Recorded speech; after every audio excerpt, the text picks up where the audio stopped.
Bonjour à tous, j'espère que vous allez bien. Alors comme vous avez pu le voir dans le titre de la vidéo, aujourd'hui nous allons parler de l'effet de surprise. Donc aujourd'hui je vous propose de voir exactement qu'est-ce que c'est et comment bien l'utiliser. Mais avant ça, générique.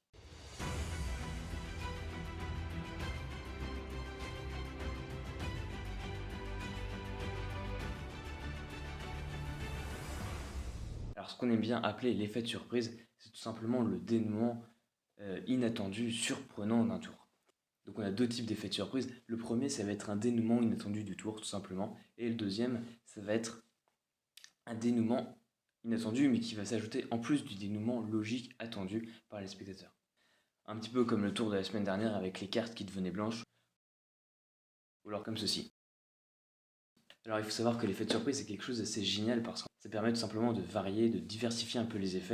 Le premier gros point positif des effets de surprise, c'est qu'ils vont permettre de diversifier les tours et d'apporter de la variété à votre répertoire. Et puis ça permet aussi de renforcer l'attention des spectateurs. Parce que forcément, après 2 ou 3 effets de surprise, les spectateurs en auront marre de se faire prendre et du coup, vous restez focalisé jusqu'à la fin du tour pour savoir quel en sera le dénouement, le véritable dénouement. Et puis le dernier petit point positif des effets de surprise, c'est qu'ils permettent de désorienter les spectateurs. Parce qu'ils comprennent pas, ils ont pas vu le truc venir et du coup ils sont surpris, ils sont un petit peu désorientés.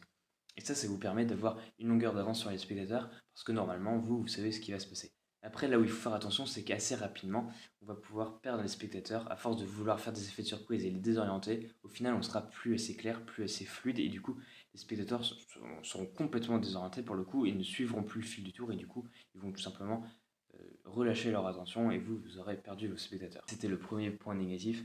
Après, il y avait un autre point négatif aussi, c'est que il faut faire attention.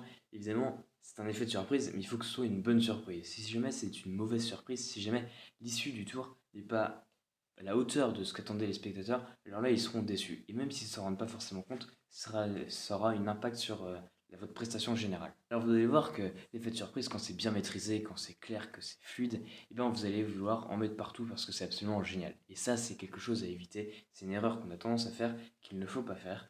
Parce qu'en fait, à force de trop en mettre, et ben, les spectateurs vont être saturés d'effets de surprise et ils vont en avoir marre. Et puis ils vont pas aimer. Donc c'est quelque chose à éviter aussi. Voilà, donc les effets de surprise, ça peut être un gros plus si jamais c'est clair, que c'est bien mené, que c'est fluide. Donc c'est quelque chose à travailler, à retravailler. Si jamais vous aimez ça, de toute façon, vous allez le faire. Il y a un autre phénomène, un autre procédé qui est utilisé en magie, et pas que d'ailleurs. Je pense que vous le connaissez très bien, c'est ce qu'on appelle le suspense. C'est un sujet dont je vais traiter dans une prochaine vidéo. Donc si vous voulez pas la rater, surtout n'hésitez pas à vous abonner et à activer la cloche. C'est tout pour moi pour cette semaine, j'espère que mes petits conseils vous auront été utiles. Sur ce, on se retrouve pour la semaine prochaine pour une nouvelle vidéo.